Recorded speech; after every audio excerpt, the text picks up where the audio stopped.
მოგესალმებით ალქიმიური ლაბორატორიიდან. დღეს მინდა გესაუბროთ დრაკონის სიმბოლიზმსა და ფილოსოფიაზე ალქიმიაში. ალქიმიურ ილუსტრაციებში ხშირად შევხვდებით უცნაურ სანახაობას. ორი დრაკონი ან გველი, რომლებიც ერთმანეთს ებრძვიან და ჭამენ. ეს არ არის უბრალო ფანტაზია, ეს არის დიდი სამუშაოს, იგივე მაგნუმ ოპუსის დაშიფრული რეცეპტი. დრაკონი ერთ-ერთი სიმბოლოა პრიმა მატერიის, ასევე მოხსენიებული როგორც დედამიწის ბნელი სული. ის წარმოადგენს უხეშ, ბინძურ და ბნელ მატერიას, რაც ალქიმიკოსმა უნდა შეიცნოს, დაამარცხოს, დაიმორჩილოს, გმირივით აჯობოს და საბოლოოდ გარდაქმნას. ალქიმიაში ხშირად იყენებენ ორნაირ დრაკონს. ესენი არიან ფრთიანი და უფრთო დრაკონი ან გველი. ეს ორი ძალა ბუნებით მტერია. ისინი საპირისპიროები არიან, მაგრამ ალქიმიკოსის იგივე ბრძენის ოსტატობა იმაში მდგომარეობს, რომ ისინი ერთ ჭურჭელში მოათავსოს და შეათანხმოს. ამ ორი დაპირისპირებულთა კავშირი წარმოადგენს დიდი სამუშაოს ციკლურ ბუნებას. თითოეული გველი თუ დრაკონი შეესაბამება ალქიმიის ორ უმთავრეს პრინციპს. უფრთო გველი, ეს არის გოგირდი, იგივე სულფური, მამრობითი, ფიქსირებული და მყარი საწყისი. ხოლო ფრთიანი გველი, ეს არის ვერცხლის წყალი, იგივე მერკური, დედრობითი, აქროლადი და ცვალებადი საწყისი. უფრთო დრაკონი განიხილება როგორც ნედლი, მოუთვინიერებელი უხეში მატერია, ხოლო ფრთიანი დრაკონი მიწიერი სუბსტანციის გასულიერების, იგივე განხრთობის სიმბოლოა.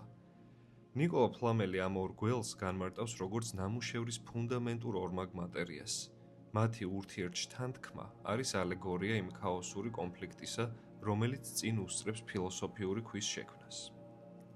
ურობოროსი ყველასთვის კარგად ნაცნობი სიმბოლოა. ის არის გამოხატულება დუალიზმის ერთიანობაში და ტრადიციულად გამოსახულია როგორც საკუთარი კუდის მჭამელი ერთი გველი.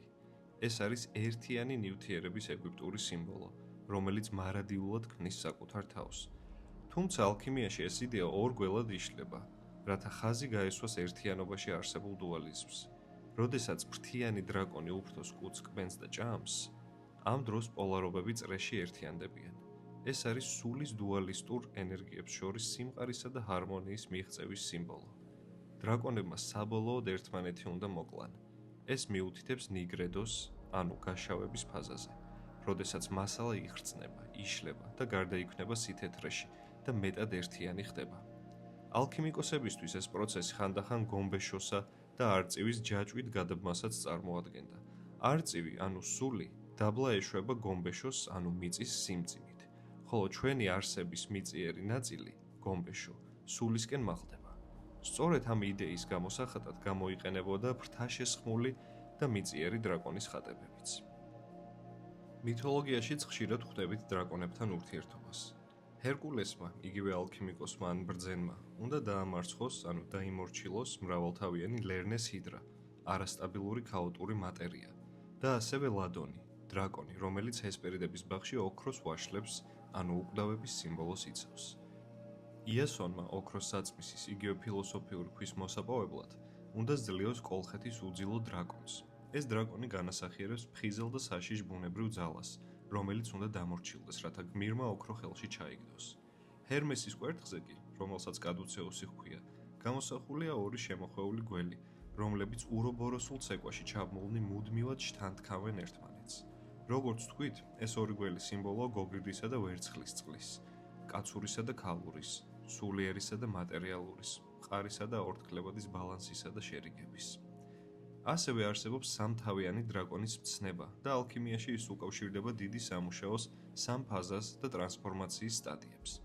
პირველი, ნიგრედო, ანუ სიშავე, ყობა და ძველი ფორმის სიკვდილი. მეორე, ალბედო, სითეთრე, ანუ განწმენდა.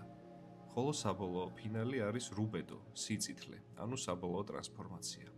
ეს არის ტრანსფორმაციის საფეხურები მიმავალი სრულყოფილებისკენ და ფილოსოფიური ქვისკენ.